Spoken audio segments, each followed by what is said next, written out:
澳洲史上最受瞩目的通缉行动已经进入第9天，警方仍在全力搜捕涉嫌杀害2名警察的56岁男子 Daisy Freeman。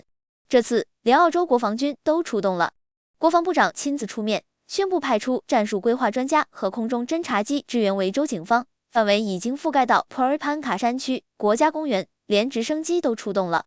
但更讽刺的是，这个曾在社交媒体上狂喷政府、辱骂警察为纳粹的主权公民，居然20年来一直拿 Centrelink 残疾金过活，连他家人都忍不住说他是个十足的伪君子。他从不工作，爱装可怜，整天说自己是受害者。